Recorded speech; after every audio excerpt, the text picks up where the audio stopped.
Today we are reading Remarkable. She's a regular kid in a not-so-regular town.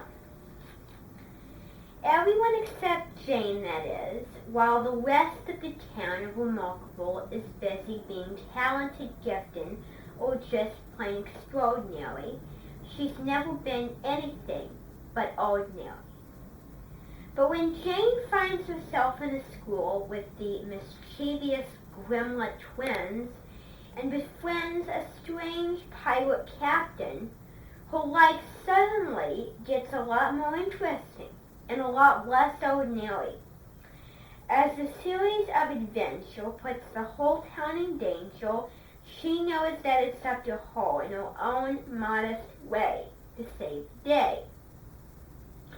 And in the end, Jane might find that she's pretty remarkable after all. After all, everyone in Remarkable is remarkable.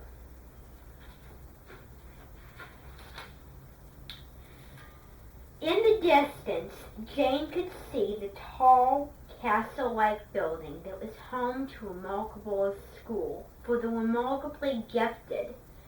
She imagined that her sister and brother were having a fabulous non-boring day at their fabulous non-boring school. They probably hadn't even bothered to notice how interesting this Wednesday wasn't. She took a deep breath while she was planning on using to exhale a long, bored sigh, when suddenly she saw a straw wrapper float into the classroom through the open window. The wrapper glided toward her and landed gently on top of her desk. Jane was so surprised that it took her a moment to notice that there was tiny, spooky handwriting on the straw wrapper. She squinted at it. "Get ready." It read in all capital letters.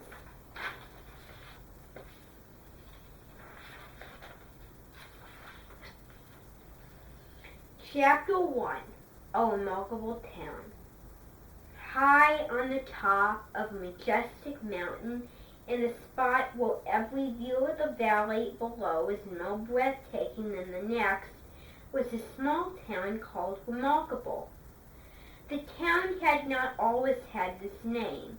It once had been called something rather ordinary, like Hooversville or Hill Valley, or some other name that no one could remember anymore. But whenever tourists came to visit, they couldn't help but notice what a remarkably nice place it was. The air was always fresh and the weather was always pleasant. The park smelled like newly cut grass, and unlike most local museums, the Museum of Remarkability wasn't the least bit dusty or dull.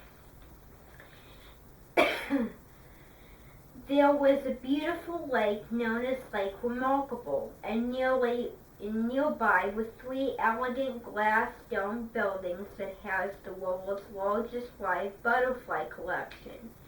Additionally, Remarkable was home to the world's 2 tallest trees, a celebrated science fair, and the best organic jelly that anyone had ever tasted. As you might expect, the people who lived in Remarkable were pretty splendid. They tended to be terribly interesting and even more terribly talented. In fact, they were among the most terribly interesting and talented people in the whole wide world. The tourists felt lucky just to breathe the same sweet air as all of these important individuals. And the important individuals thought the tourists were lucky too. Long after the tourists went back to their drab little lives in their drab little places they had come from, and their friends and co-workers had grown sick and tired of hearing about their vacations, they just couldn't seem to stop talking about how the town they had visited had been remarkable. Remarkable. Eventually, the town was called Remarkable so often that this became its name. But this is not to say that everyone in Remarkable was remarkable. It had a pretty dull postal office, for instance, and it had a coffee box that sold coffee that was very good, but certainly no better than the coffee sold at any other coffee box in any other town. Then there was Jane, who was a very unremarkable girl, 10 years old, of medium height, with eyes of no particular color, and hair that was not quite brown enough to be called mousy. There was no reason for that Jane should have been so unremarkable. She was the daughter of astoundingly brilliant parents. Her mother, Angela Mona Linda Doe, was a famous architect who had been designing the many spectacular buildings in Remarkable's terrifically charming downtown. Her father, Anderson Bryboy Bright Doe II, was an award-winning novelist whose thought-provoking books and striking collection were discussed in depth at book groups all across the country.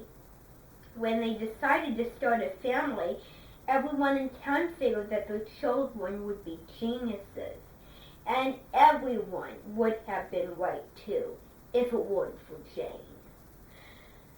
Jane had an older brother named Anderson Bryboy Bright Doe III.